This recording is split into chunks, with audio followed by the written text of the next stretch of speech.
आइए सुनिए, देखिए, समझिए सनातन सत्य। जैसी दृष्टि वैसी सृष्टि, दृष्टि विज्ञान। कुदरत, कुदरती रचना एवं कुदरत के कानून से शाश्वत सुख की प्राप्ति। जोधपुर के परम पूज्य महात्मा उपासक प्रोफेसर डॉक्टर सोहन राज तातेड़ के निर्देशन में सनातन सत्य।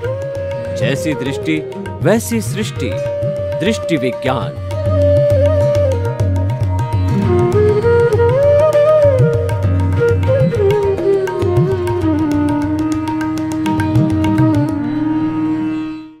आज का हमारा बहुत ही सुंदर विषय, अहंकार का विलय कैसे करें।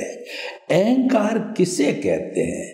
अहंकार का अर्थ होता है अपने आप को बड़ा समझना और सामने वाले किसी व्यक्ति को कमजोर समझना, इन्फीरियर समझना, छोटा समझना, नीचा समझना, यानी अपनी तुलना में उसको नीचा समझना, ये अहंकार कहलाता है। और ये मद है, वो 8 तरह के होते हैं। वो होता है कि जाति, कुल, बल, रूप, ऐश्वर्य, ज्ञान, तप और अपने समृद्धि का। तो ये जो है अहंकार होते हैं, ये व्यक्ति को गिराने वाले होते हैं। देखिए, बहुत ही सीधी इक्वेशन है कि अहंकार को घटाओ तो बढ़ते रहोगे ऊपर, अहंकार को बढ़ाओ तो घटते रहोगे नीचे। यानी कि अहंकार हमने बढ़ाया तो हम भारी हो गए, अहंकार को घटाया तो हम हल्के हो गए। अहंकार अकेला नहीं आता है, अहंकार की चंडाल चौकड़ी है। ये उसके पैक्ट है 4 मित्रों का कि हम जीवन पर्यंत किसी व्यक्ति के साथ रहेंगे तो जो है हम छोटे बड़े रूप में एक लीडर रहेगा और एक जो है साधारण सदस्य रहेगा। उस रूप के अंदर हम रहेंगे तो अहंकार तो लीडर बन गया। और ये क्रोध, माया और लोभ है, तीनों उसके सदस्य हैं जो ऑटोमेटिकली आपने अगर अहंकार को एंट्री दे दी तो वह बैक डोर से आपको बिना कोई मालूम पड़े जो है वो ऑटोमेटिकली आपके भीतर आ जाएंगे। कैसे आ जाएंगे मैं आपको बताता हूँ। एक व्यक्ति के पास में धन आ गया, पैसा खूब आ गया, तो पैसा आने से वह अहंकारी व्यक्ति को ज्ञान नहीं था, तो ज्ञान न होने से वो अहंकार का विलय नहीं कर सका। तो उसके जो है पापानुबंधी पुण्य उसने चालू कर दिया कि अहंकार का विलय करता तो जो है पुण्यानुबंधी पुण्य होता। लेकिन उसने अहंकार को जो है वो प्रदर्शन करना चालू कर दिया कि मेरे पास में देखो इतना रुपया है। वो अपना दिखाता, लोगों के जो है ये चाहता कि लोग मेरे को स्थान दे और लोग मेरे को जो है मेरी परवाह करे, मेरी गुलामी करे। तो इस तरीके से चाहता। और कोई उसको अगर चैलेंज कर देता कि भाई आपका पैसा आपके पास है, हमारे को क्या लेना देना, आप लखपति करोड़पति, अपने घर है, तो ऐसा कहने से, क्योंकि उसके पास में ज्ञान नहीं था, उसके पास के अंदर समझ नहीं थी, तो समझ न होने के कारण उसने क्रोध कर दिया। मेरे को ऐसा कहता है, मैं तो जो है पैसा हूँ, पैसे के बल पे मैं पुलिस से इसको ठुकवा सकता हूँ, पिटाई करवा सकता हूँ, मुझे ऐसा कहते हैं। तो देखिए कि अहंकारी व्यक्ति के क्रोध आ गया। और क्रोध जो है वह देखिए, ये दूसरा मित्र एक्सप्रेस होना चालू कर दिया, क्योंकि लीडर ने अपना जो है रूप दिखाना चालू कर दिया। अब देखिए, कोई व्यक्ति क्रोधी हो गया और अहंकारी हो गया, तो अब उसके साथ में देखिए कि वो व्यक्ति और जो है ना, लोभ, जहाँ जहाँ लाहा वहाँ लोभा। अगर व्यक्ति के पास ज्ञान होता है तो वह संतोष कर लेता है, और ज्ञान के अभाव के अंदर वह जो लोभ की वृत्ति के अंदर चला जाता है कि मेरे पास 50 लाख है, 60 लाख हुए, 70 लाख हुए, 80 लाख हुए, मैं अरबपति बनूं, तो इसका मतलब लोभ दोस्त भी जो है उसके साथ में आ गया कि उसने ज्ञान की एप्लीकेशन नहीं की, उसने अज्ञान की एप्लीकेशन की है। तो अब देखिए कि पैसा भी बढ़ने लग गया, क्रोधी भी हो गया, लोभ भी हो गया। तो वो देखिए, पैसा को जो व्यक्ति प्राप्त करता है, तो ऐसा नहीं होता है कि वो नैतिकता से प्राप्त किया जाए। नैतिकता से बहुत ज़्यादा धन नहीं कमाया जा सकता। तो वो क्या करता है कि वो माया का उपयोग लेता है कि वह जो है अपनी चीज है, उसका पैसा जो है वो अधिक बताता है, मतलब माया करता है। किसी को कोई रेट बता दी, किसी को कोई रेट बता दी, और जो है अपने प्रोडक्ट को जो है वो अच्छा बताने लग गया, दूसरे के प्रोडक्ट को इन्फीरियर बताने लग गया। तो ये माया का रूप है। तो देखिए, अहंकार आया, क्रोध भी आ गया, माया भी आ गई, लोभ भी आ गया। ये प्राय मौजूद होते हैं, लेकिन उन लोगों के पास नहीं फटकते जिनको एनलाइटनमेंट हो गया है, जिनको ज्ञान की प्राप्ति हो गई। तो वह क्रोध को जो है क्षमा से जीतते हैं, माया को जो है वो सरलता से जीतते हैं, और वो अहंकार को मृदुता से जीतते हैं, और लोभ को संतोष से जीतते हैं। उनके अंदर ये प्रतिरोधात्मक शक्ति पैदा हो जाती है, वो एनलाइटनमेंट करती है। एनलाइटनमेंट जो है प्रज्ञा जागृत होने पर, ज्ञान प्राप्ति पर, जो आत्मा की भाव सत्ता मॉनिटर के रूप में जो आती है, वो मॉनिटरिंग करती है। वो कब तक करेगी? जब तक आप मुक्ति को नहीं चले जाते हो। जैन दर्शन की मान्यता है कि एक बार जिसको सम्यक दर्शन मिल गया, सम्यक तो मिल गया, तो निश्चित रूप से वो अर्ध पुद्गल परावर्तन, यानी किसी न किसी समय वो मुक्ति को अवश्य जाएगा। तो कहने का अर्थ यह है कि उसकी आत्मा एनलाइटनमेंट मिलते ही, सम्यक दर्शन मिलते ही, आत्मा तो हमारी जो है वह अजर अमर अविनाशी है, वो अक्रिया है, कुछ नहीं करती है, मात्र उसकी हाजिरी है। तो उसमें से उसका जो है एक मॉनिटर बाहर निकला, यानी भाव सत्ता बाहर आ गई, जिसको हम प्रज्ञा कहते हैं। वह जो है व्यक्ति को जब कभी वो अज्ञा में जाने की कोशिश करेगी, यानी कि देखिए हमारे जीवन के दो भाग होते हैं, एक अज्ञा और एक प्रज्ञा। जो अज्ञा होती है वो हमारा मन वचन काया भुगतान है, और जो प्रज्ञा है वो पुरुषार्थ है, क्योंकि पुरुषार्थ और परिणाम है, ये दोनों साथ चलते हैं। तो हमारे जो है प्रज्ञा उसको अज्ञा के अंदर अगर चला गया, यानी प्रकृति के साथ में जुड़ गया, तो उसको अलग करेगी। कैसे करेगी?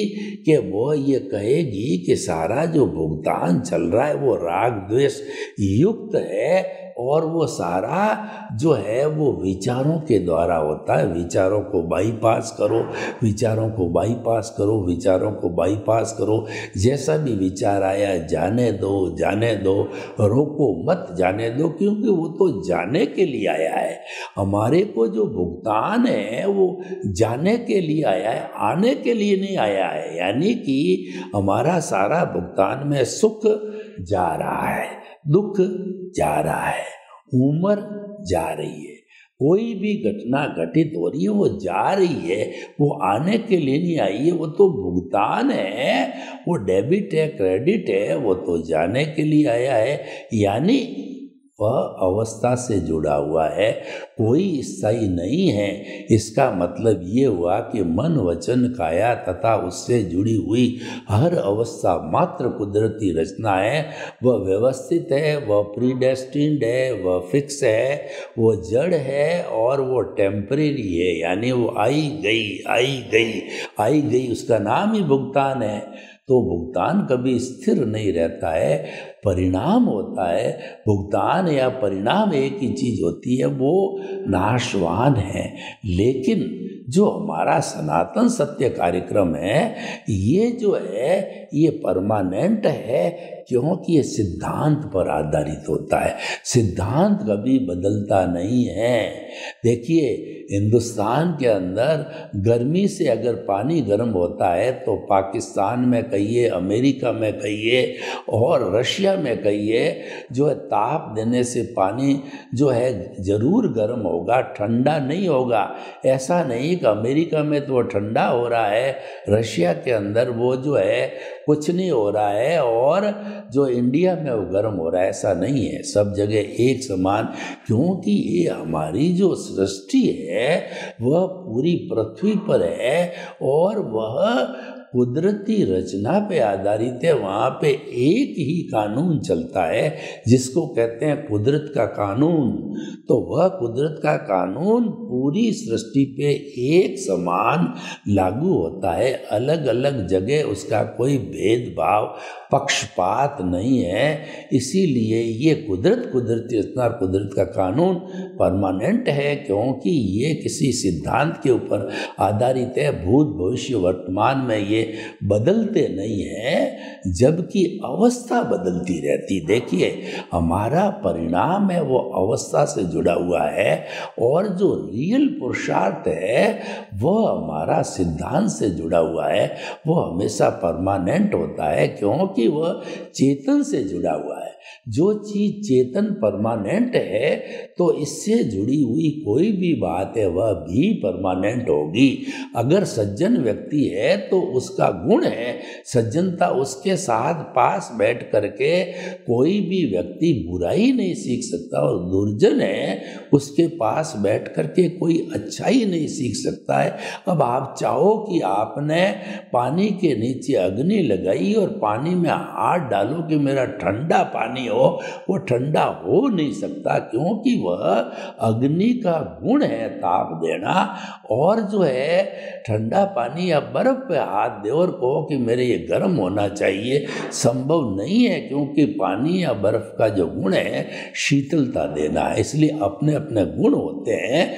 तो हमारा जो चेतन गुण है, चेतन जो है, जो मूल स्वरूप का चेतन है, वो अनंत ज्ञान, अनंत दर्शन, अनंत शक्ति और अनंत सुख का धाम है। वो अजर, अमर, अविनाशी है। वो हमारा प्रभु है। वो हमारा हरि, हरि अनंत, हरि कथा अनंत। उसकी जो अनंत ज्ञान होने से उसकी कथा करते रहो, ये जन्म जन्मांतर में कभी समाप्त नहीं होगी। और जो हमारा परिणाम जाने के लिए आया गया, कथा समझ गया और कथा समझ गया और कथा समाप्त हो गई। लेकिन प्रभु की कथा कभी समाप्त नहीं होती है। और प्रभु जो है वह सुख का धाम है। जो हम बाहर सुख महसूस कर रहे हैं, ये सुखाभास है। हमारा पुण्योदय हुआ, और पुण्योदय होने से हमारे को अच्छा परिवार, धन दौलत, स्त्री सब मिले और हम फूलने लगे। देखो हम सुखी है। वास्तव में वो सुखाभास है, क्योंकि हर संजोग के साथ योग जुड़ा हुआ है। तो वो पैसा भी जाएगा, स्त्री भी जाएगी, घर भी जाएगा, और सब कुछ जाने के लिए आया है, वह स्थायी नहीं है। लेकिन एक बार आप आत्मा के साथ जुड़ गए, आत्मा का स्पर्श हो गया, तो वह सुख का धाम है। तो वहाँ सुख ही सुख नजर आएगा। हम आपके सनातन सत्य से जो है आपको क्या देना चाहते हैं कि शाश्वत सुख की नींव लगाना चाहते हैं, यानी जो भीतर का इंटरेस्ट है, जो आत्मा के स्पर्श का इंटरेस्ट है, आत्मा का जो गुण है, वो हम आप रसास्वादन कराते जाते हैं। इस कारण से जो है ये अगर रसास्वादन चालू हो गया, ये नींव लग गई, तो इस जन्म में, अगले जन्म में, कुछ ही जनों के अंदर आप सिद्ध बुद्ध और मुक्त बन सकते हो। आपके जो है भाव रिड्यूस हो जाएंगे और संभव है कि आप हर बार जो है वह मनुष्य गति को प्राप्त करो, क्योंकि आपने आत्मा का स्पर्श किया है, आत्मा का आप गुणगान कर रहे हो, आत्मा का जो है भजना कर रहे हो। तो आत्मा की भजना का फलित होता है कि नेक्स्ट बर्थ के अंदर प्राय मनुष्य भाव मिलता है, क्योंकि उसको जल्दी मुक्ति जाना है। और जल्दी मुक्ति कब होगी? वो मनुष्य जीवन में ही हम अज्ञान को अधिक से अधिक समाप्त कर सकते हैं और सम्यक ज्ञान, सम्यक दर्शन का डेवलपमेंट, यानी हमारे अनुभव की श्रेणी को बढ़ा सकते हैं। वो अनुभव की श्रेणी जो है देवलोक में नहीं बढ़ सकती, क्योंकि देखिए हम आपको डिफरेंस बताना चाहते हैं, शुभ और शुद्ध का कहिए, या जो है हमारे कुल धर्म का कहिए और आत्म धर्म का कहिए, यानी जो पुण्य पाप से जुड़ा हुआ होता है, वो क्या है कि हमको अच्छी गति देता है। अच्छी गति का मतलब मनुष्य गति, और जो हमको देव गति देता है, तो ये भी अच्छा है, क्योंकि आपको बुरी गति नहीं मिल रही है जो कि तिर्यंच की है और जो कि आपको नारकी की है। अच्छी गति तो मिल गई, पर ये लंबा भुगतान है। ये एक बार अगर आप देवलोक चले गए, अच्छे देवलोक में, तो उसकी जो हाईएस्ट उम्र है 33 सागरोपम है, मिनिमम है 10,000 साल है।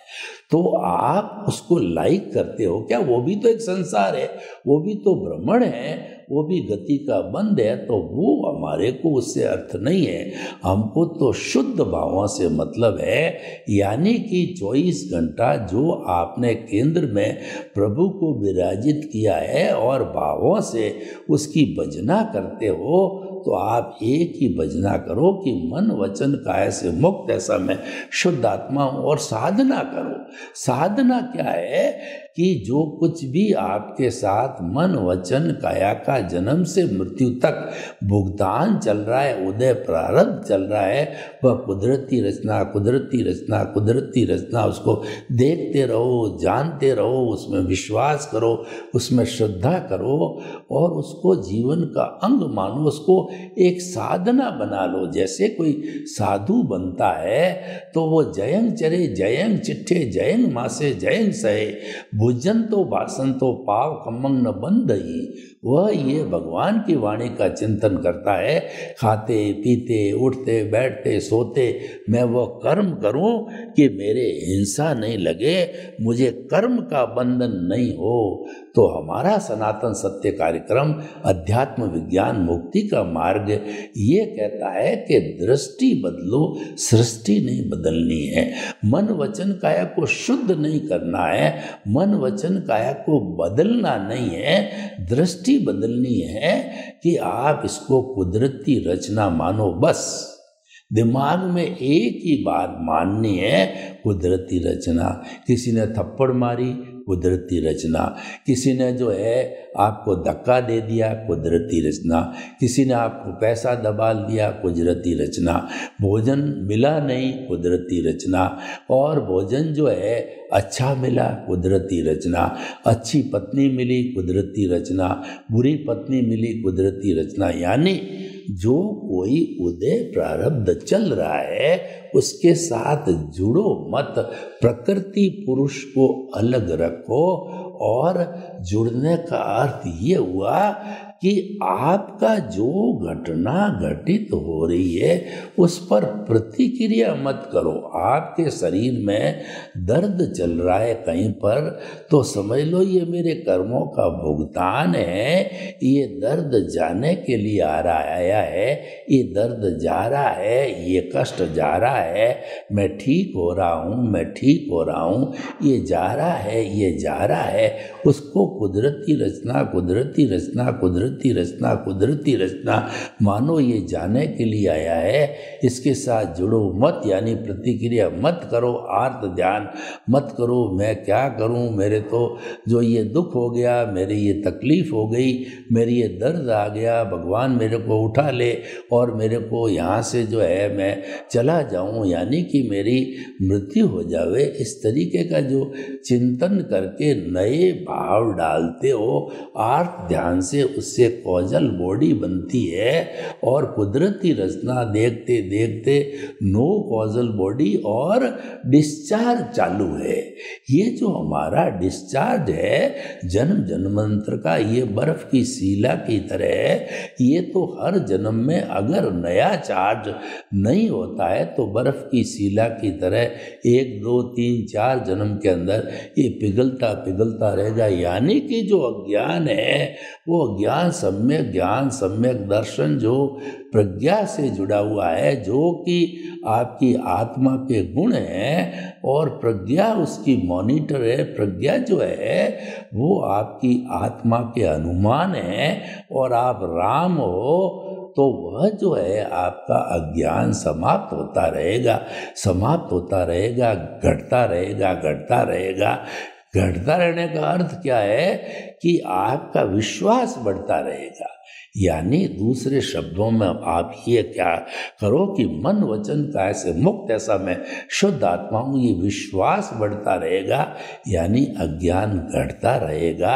और घटते घटते जब 100% आपके अंदर ये चेतना जागृत हो जाएगी कि नहीं मैं शुद्ध आत्मा के अलावा कुछ भी नहीं हूँ, तो उससे अर्थ ये हुआ कि जो सारा पुरुषार्थ करने वाली थी, भाव डालने वाली थी, जो हमारी प्रतिष्ठित आत्मा थी, तो वह जो है पिछले जन्म का जो है हमारा ज्ञान दर्शन, वर्तमान का ज्ञान दर्शन और संजोग और जो है उसके साथ इंटेंशन, इंटरेस्ट, ये सब सारा मिल कर के और जो है नए भाव सृजन करके चार्ज करता है।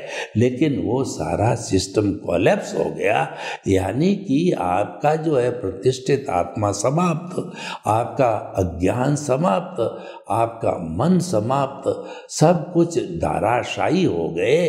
तो फिर आपका प्रभु है वो आपके सेंटर में से होकर के वह सिद्ध बुद्ध मुक्त यानी सिद्ध शिला में जाके विराजमान हो जाएगा। अनादि अनंत काल के लिए प्रभु ईश्वर बन जाएगा और वहाँ पर शाश्वत सुख को प्राप्त करेगा।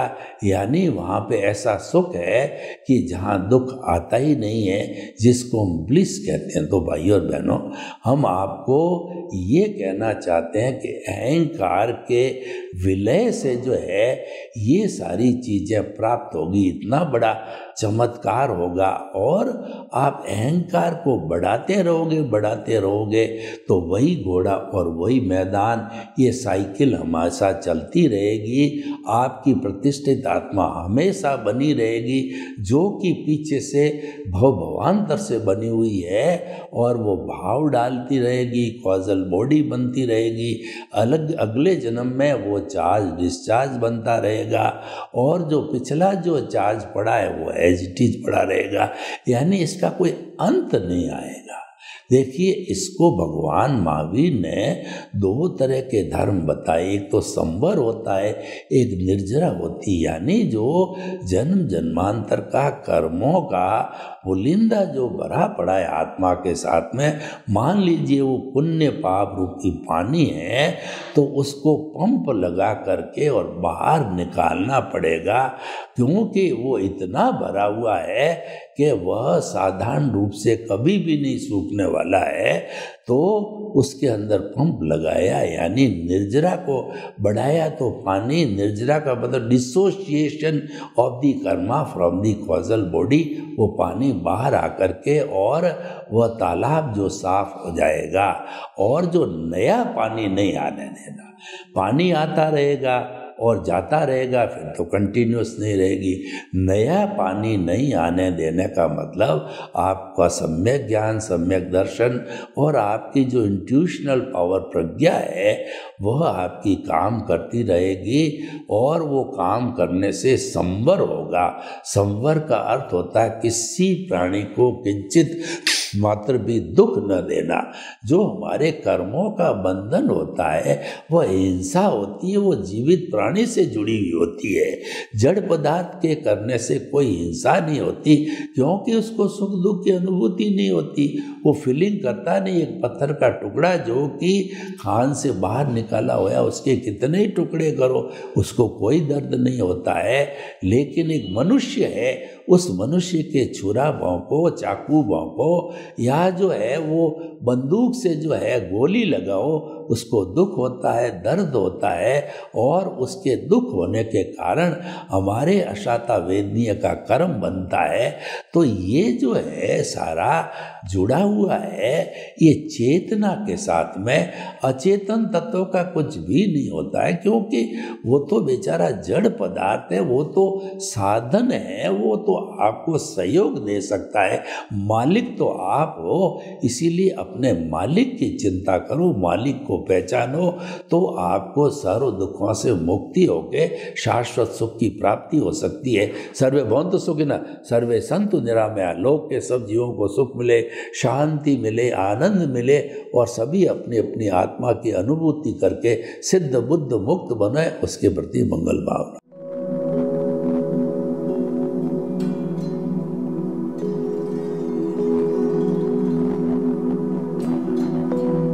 एक ऐसा अंतर्राष्ट्रीय ख्याति प्राप्त मानव जो गुरु प्रेरणा से पिछले 20 वर्षों से वानप्रस्थ जीवन जीते हुए 24 घंटे मानवता की सेवा में संलग्न है। एक ऐसा मानव जो अभी राष्ट्रीय, अंतर्राष्ट्रीय टीवी चैनलों पर 7,500 एपिसोड के माध्यम से सनातन सत्य, आत्मविज्ञान एवं पुनरुत्थान व्यवहार एवं निश्चय जगत के जीवनोपयोगी विषयों पर हृदय स्पर्शी प्रवचन कर चुका है। उस मानव का नाम है महात्मा उपासक प्रोफेसर डॉक्टर सोहन राज तातेड़। प्रोफेसर तातेड़ द्वारा योग, दर्शन, शिक्षा विषयों पर रचित पीएचडी स्तर के 250 शोध ग्रंथ भारत के 100 प्रतिष्ठित विश्वविद्यालयों में शोधार्थी पढ़ रहे हैं तथा वे सभी शोध ग्रंथ वहां की सेंट्रल लाइब्रेरियों में उपलब्ध हैं।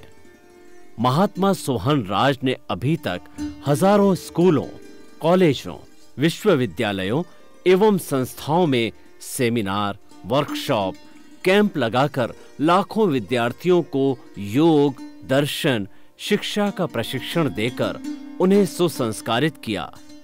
डॉक्टर तातेड़ ने भारतीय संस्कृति उत्थान के 4000 से अधिक समसामयिक विषयों पर आर्टिकल लिखकर ऑनलाइन जर्नल, पत्रिकाओं, वेबसाइट्स पर प्रकाशित किया, जिसका उपयोग लाखों पाठक कर रहे हैं। उपासक तातेड़ के 5000 से अधिक आज का सुविचार, आज का शुभ संदेश, आज का मंगल भावना योग आदि चिंतन websites, Twitter, blogger, Facebook, YouTube माध्यमों से लाखों लोग अपना जीवन निर्माण कर रहे हैं। मानवता के मसीहा ऐसे महामानव महात्मा सोहन राज तातेड़ के प्रोफाइल को अभी तक विश्व के 20 लाख दर्शक यूट्यूब पर, 12 लाख गूगल पर एवं लाखों दर्शक फेसबुक, ब्लॉगर, ट्विटर और इंस्टाग्राम पर देख चुके हैं।